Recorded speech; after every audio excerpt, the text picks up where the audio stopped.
When Chiang Kai-shek was fighting our war, the State Department had in China a young man named John S. Service. His task obviously was not to work for the communization of China. Strangely, however, he sent official reports back to the State Department, urging that we torpedo our ally, Chiang Kai-shek, and stating in effect that communism was the best hope of China. The communist affiliations of Service are well known. His background is crystal clear.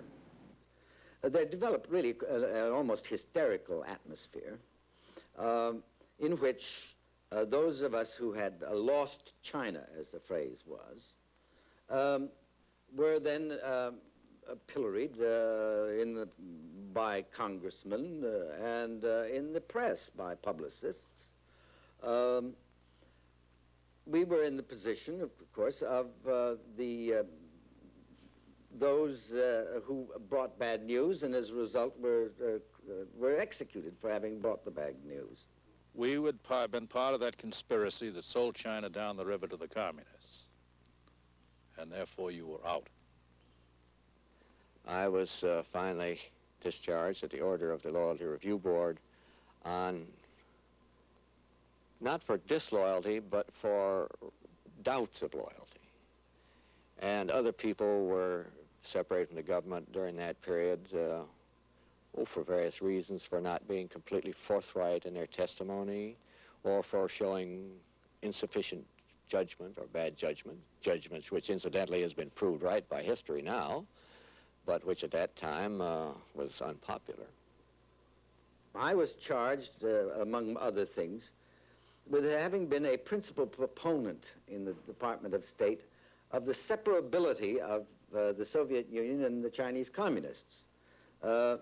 This was a period when everyone believed that this was a huge monolith that confronted us, that China and Russia were one, and that they were all directed by the Kremlin. In effect, I was an embarrassment to the State Department, and the State Department doesn't like to be embarrassed, and they wanted rid of me. Well, they were castigated and drummed out of the club. I know very well that people in the Department of State, actually avoided them. Consciously avoided them, while this investigatory process was going on, because they were afraid of being tainted by this imaginary brush. It was fairly disgusting. I returned to Lima from Washington after Mr. Dulles had discharged me because we were happily settled there, and it was a pleasant environment.